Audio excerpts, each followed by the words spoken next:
Hey, good morning. Welcome back to the Junius Maltby channel. Thanks for joining us. Thanks for being here, tuning in, and taking the time out of your day to experience the most boring channel on YouTube. It's not every day that you can experience this level of mundane boredom. I pulled a little clip here. I was going through some emails the other day. Check this out, and I found an email I sent to a friend back in like 2009. We were having an interaction and an email interchange regarding gold. And this here, it says, this is, I believe, right around the time it popped above 1,000, and everyone got somewhat excited back then at that time, or was trying to predict where gold was going, what was happening. And if you remember, at that time in history, there were some tumultuous events taking place, I guess you could say, within the world economy. It says it's not too late to buy gold, experts. And then just a brief little article regarding that. And there's a link above it if you wanted to type that in. The article still exists deep within the interwebs of the nets. So you can check that out. It's like a little time machine journey back into the days when gold first broke 1,000. I heard some mention of this morning on NPR. The loonie peso falling on fears of a U.S. trade war. Apparently the U.S. Is going to be putting or has put tariffs on Canadian lumber. It hit the currency market, but analysts say it doesn't yet signal a broader trade war. With this, the Canadian dollar fell to a 14-month low. The dispute over soft lumber dates back to the 1980s and has previously involved tariffs. And the information I got was apparently with the U.S. lumber market, mills and such are forced to purchase lumber, typically in the open market and a lot of times from private land holdings, land ownership, and it creates a more difficult environment for them to compete in, with Canadian timber companies allowed to do a lot of their harvesting on public lands. And for that reason, or one of those reasons, it's cheaper for the Canadian timber companies to produce similar or the same products as U.S. companies. If you're going to make your fiat currency in the form of metal coins, you may as well make them chunky and fairly cool looking. If you guys have seen the new pound coin that's coming out, it's thick, it's chunky, and it's got some interesting security features. The coin is being described as the most secure coin in the world, with several security features. One of them, a hologram-like image below the queen that shows one or the pound symbol depending on which angle you hold the coin at. Pretty interesting strike there, pretty interesting design. It is a bimetallic coin, similar to some of the other coins we see circulating throughout the European region, and has one of my favorite features, which is edge lettering. There's been a flurry of news regarding the new pound coins, as it was only in recent weeks that these coins came into circulation and were available from the Royal Mint. Now, in preparation for the demand and issuing these coins, they did mint, I believe, 500 million, is what I read in this article here, with the 2016 stamps. That's quite a few. And there's some rumors that the 2016 marked pound coins are worth hundreds of pounds, or they're worth more. They have some numismatic or scarcity value placed on them.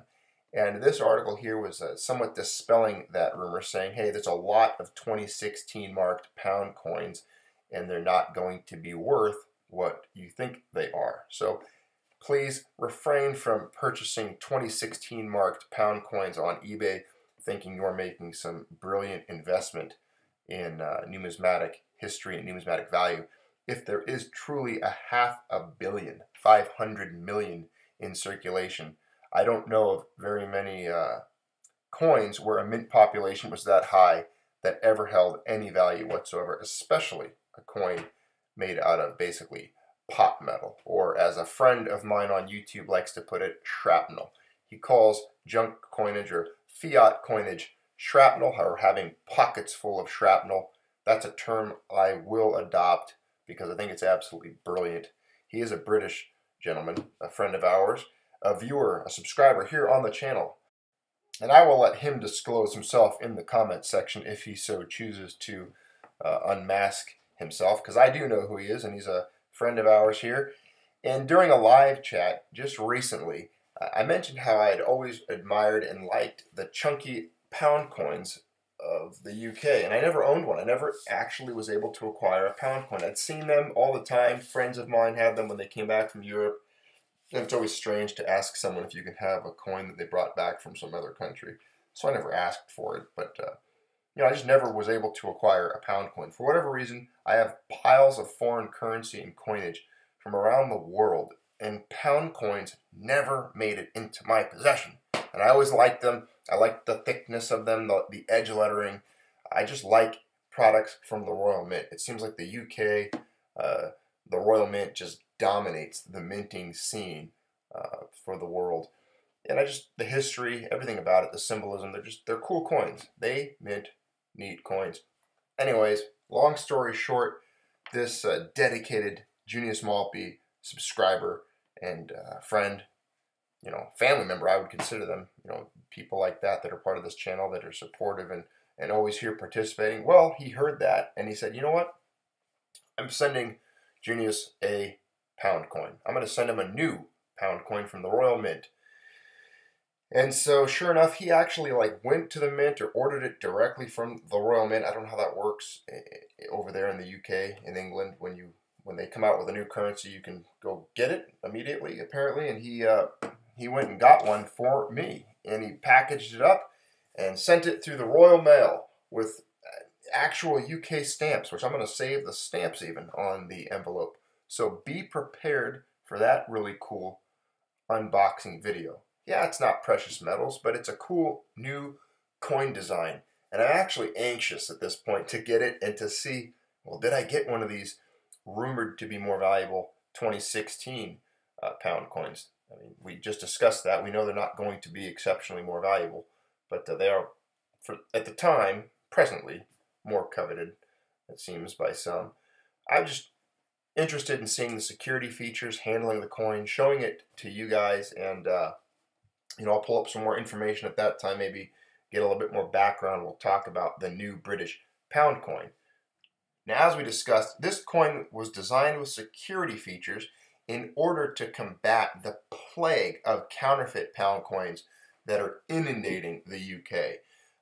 From what I read in one article, there's something like over 30 million or 300 million produced, or there's a large population. No, 30%. That's right. There's like 30% or something of the pound coins in circulation counterfeit, and they're having to cull them out and pull them out as they come into banks and such. But that is a large percentage of counterfeit money. Now, apparently, the news is coming out this week that there's already a batch of fake new pound coins going around. They're already being discovered. Fake British pounds. The new ones. The new coin, the one that was designed to withstand this counterfeiting. Apparently, the counterfeiters got a hold of the newest coin and have immediately changed their designs and worked up whatever, dyes or some method to produce counterfeit pound coins. And looking at the images of the fake, or the supposed fake pound coin, comparing it to the more legitimate and confirmed authentic pound coin, it seems there is some telltale signs as far as details, rounding of the edges, the key security feature on the obverse there. If you look at them closely, you might be able to tell if you had the two in hand.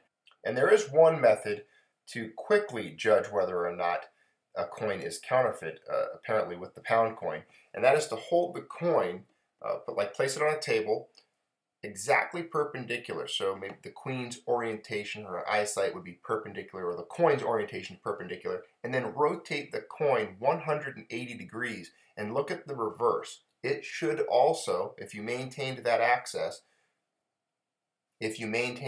same axis, the reverse should also be perpendicular to the horizon, that table or whatever you placed the coin on. Hopefully that description makes sense. There are examples of how to do that online, and even the Royal Mint, I believe, has a PDF file or something on techniques to determine whether or not a pound coin is counterfeit or not.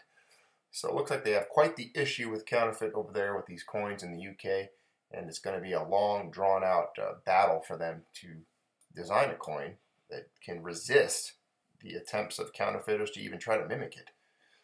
But stand by for the pound coin when it arrives here. I'm very excited to show you guys an authentic new British pound coin. All right, thanks for being part of the Junius Maltby channel today. Hopefully you enjoyed this brief conversation regarding the new British pound coin and the counterfeiting of British pound coins, as well as other news and discussions here. All right, don't forget to like, share, subscribe. Hopefully I'll see you on a live broadcast here soon. You guys can always participate in those by clicking the little bell next to subscribe and then select notifications. And then when we do a live, you will be notified and you can then show up and, shall you say, participate. Thank you for being here.